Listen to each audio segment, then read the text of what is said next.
հանդիպել են իր հետ, խոսել են, բանակցել են, որպեսզի իրեն հնարավորություն տան եկեղեցի վերադառնալու, ինքը ասել է արդեն ուշ է, չեմ կարող վերադառնալ, ավել ասեմ նույն իրավիճակում է Ստեփան Ասատրյան, այսօր ինքը ազատ իրեն չի զգում, ազատ չի շփվում, իր տանը ոստիկանական հսկողություն կա, իր վրա էլ վստահաբար նյութեր ունեն, հիշում եմ դրանից դեռևս մեկ ամիս երկրորդ հոգևորականի վրա մի հատ կոմպրոմատ կա, մի հատ պապ կա, ասենք չունեն երկրորդի վրա, փառքաստու չունեն,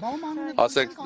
պատկերացրեք թեմի 19 հոգևորականի տարել են քնչական տունը խոզարկությամբ, մեր բնականից ոչ միայն իմ հեռախոս, այլ 3 համակարգիչ են տարել,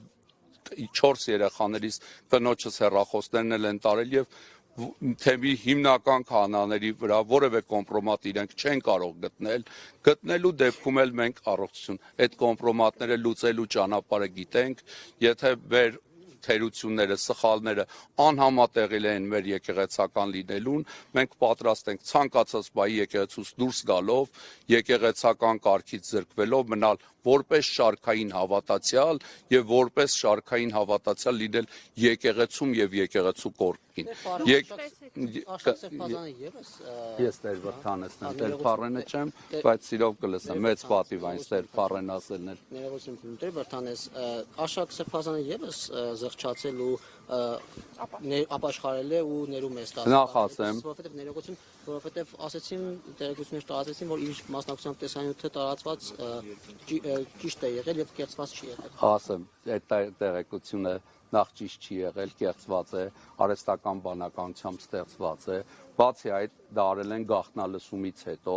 որպեսզի մարդուն հնարավորություն ունենան արհեստական բանականությամբ նման անվարո տեսանյութ պատրաստել, մարդու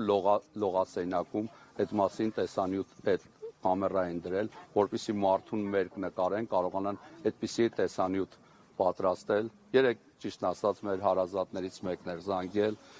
ասենց շատ հարազատ անձնավորություն ասում է, դեր այդ տեսանյութը նայել եմ, այնտեղ որ ասում են, այս ինչի հետ է, այս ինչին ես անձամբ ճանաչում եմ, նա չի տեսանքում, ասում եմ արգելից, ինձ ես բացատրում, դե գնա 3 միլիոն բերան փակի, նման ապատեղեկատվություններ նպատակ ունեն թշնամանք տարածելու, նախ տեսանյութը ապօրենի է արվել, ինչպես են նման եւ ապօրենի է արված եւ արհեստական բանականության ապօրենի արդեն արված է կներեք, էլի ինչպես է ապօրենի տիկնոջն են արհեստական բանականությամբ բոլորին նայեք իրեն մարդուն պիտի որպեսզի մեր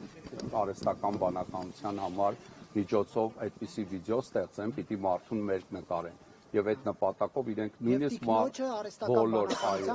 մի քանի կամերաներ են փորձաքննության արդյունքներ ունեք։ Ես իմ սեփական աչքով, նույնիսկ անձեն աչքով տեսանյութի վատ որակը գլուխի շարժումից սկսած դեմքի շարժումից ձեռքի հստակ երևում է, որ դա արհեստական, դա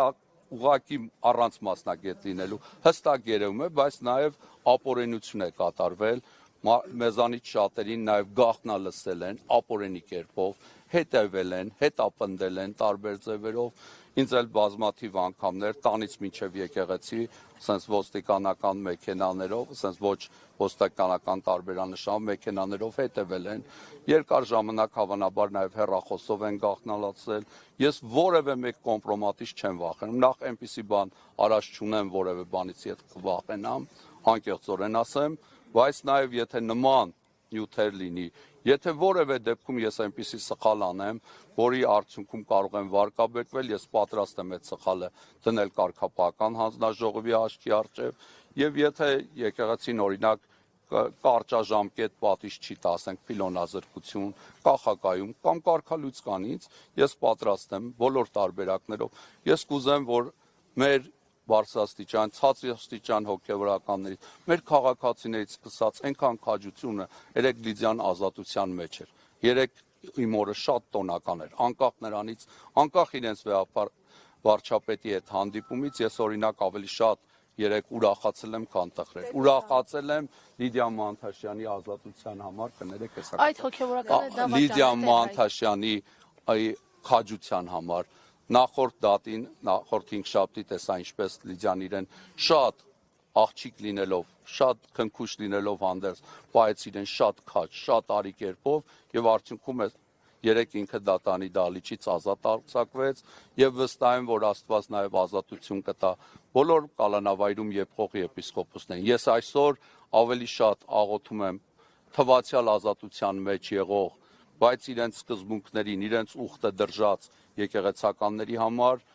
ավելի քիչ աղոթում եմ կալանավայրում եղող եպիսկոպոսների համար, որտեղ իրենք իրենց ճիշտ տեղում են եւ հալածանքներ են կրում։ Փառք ու պատիվ իրենց, ես որպես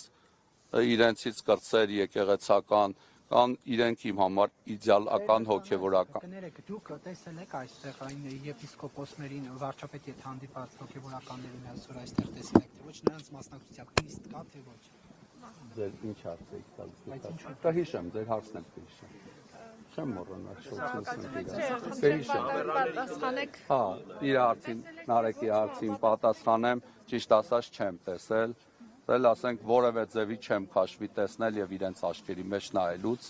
բայց դուք հարցը տվեք։ Տեսեք, դուք ասացիք, որ բարձրաստիճան եկեղեցականները, ովքեր երեք Նիկոլ Փաշինյանի հետ հանդիպել են, իրենց վախեցրել են, կոմպրոմատներ ունեն իրենց դեմ, բայց Նիկոլ Փաշինյանը իրենց շնորհակալություն էր հայտնել իրենց սկզբունքային լինելու համար, սկզբունքային դիրքորոշման համար, որ գնացել էին, ներկայացել են, եւ նաեւ խնդրում եմ ասեք, եթե վեհապարը նաեւ Նավասարդ arczepiskopos Կճոյանի վերաբերյալ դուք ասացիք ապաշխարել է, դրա համար ներել է օրինակ Առաքել Սրբազանին ինչի համար է ներել։ Ինքն էլ է անցել այդ ճանապարհով, որովհետև Առաջի հարցը նորից։ Առաջին հարցը Նիկոլ Փաշինյանը 3 եպիսկոպոսներին։ Առաջի հարցին պատասխանեմ, առաջի հարցին պատասխանեմ, երկրորդի պատասխաննել կգտնեք։ Նիկոլ Փաշինյանը հանրապետության համար 1 ստախոսն է։ Եվ քանի որ Նիկոլ Փաշինյանը իրենց ասել է ձեզ ողջունում եմ ձեր քաջության, ջան, համարձակության, երբ որ Նիկոլ Փաշինյանը մեկին քաջ է կոչում, խոսում է այդ մասին, որ ինքը վախկոտ է։ Եթե մեկին ասում է, որ դու համարձակ ես, ուրեմն ինքը լկտի պահված ունի, եւ ասենք Նիկոլ Փաշինյանին իմանալով, մենք հասկանում ենք, որ որևէ մեկին, որ ինքը գովում է, վարկաբեկում է։ Այսօր ասում է գնել մեկը հավատացյալներից Գնել Սարգսյանը քեզ իր ուղիղ եթերում քննադատել է, ասի շատ շնորհակալություն իրենից, որտեվ եթե իրեն ինքը ինձ իր եթերում գովի, հարազատ բարեկամ չեմ ունենա, ընկերներից մեծ մասն էլ ինձանից կհրաժարվեն, այսինքն եթե Գնել Սարգսյանի, Նիկոլ Փաշինյանի նմանները մեզ քննադատում են, մենք դրանից շատ ուրախ ենք։ Եթե ոմանց Նիկոլ Փաշինյանը գովում է, արդեն ամոթ է իրենց։ Դա քրիստոնեական հա, Նիկոլ Փաշինյանը ինքը Եթե նա համարում եք մոլորված զավակ, պետք է հոգեվորական օրինակ այդպես խոսի։ Ինքը մոլորված զավակ չի, ինքը մոլորեցնող գայլ է, եւ մեր բարեպաշտ ժողովուրդներն էլ գառան մորթով գայլերից զգուշացնում են։ Ինքը գառան մորթով գայլ է, իր կարդացած սաղմոսներն են իմ համար ամենավիրավորականը։ Կարող է ինքը այնպիսի սաղմոսներ կարդալ, որոնք վերաբերում են Մեսիային, եւ ինքը առաջի դեմքով կարդալ, չգիտեմ, կառավարության տանը ապրել, ընտանիքով շքեղ ապրելակերպով ապրել եւ ասել ես աղքատ ու տնանկ եմ, դու ոչ աղքատ ես, ոչ տնանկ ես, կամ աղոթքի նախաճաշ հրավիրել, դատաստանի առաքից խոսել։ Եթե ասում է դատաստանի առաքի ժամանակ ոմանց կասի եկեք իմ հորորդյալներ, բանտում է ինձ այցի եկաք, դու բանտարկյալներին չես այցի եկել, դու անմեղներին բանտարկել ես, այդ թվում եպիսկոպոսների եւ arczepiskopոսների։ Ասում է տնանկ էի, ինձ տանս ընդունեցիր։ Ինքը Արցախի մեր 120,000 ժողովրդին տնանկ է դարձրել։ Ինքը ասում է որբերին խնամեցիր 44-օրյայի պատերազմի իր ապաշնորհ ղեկավարության կամ ղեկավարության անկարողության հետևանքով բազում երեխաներ որբ են դարձել։ Այսինքն ինքը ոչ թե կալանավորների է այցելել, այլ ամենաշատ քաղաքական կալանավորները Հայաստանի 3-րդ հանրապետության ժամանակ եղել են իր օրոք։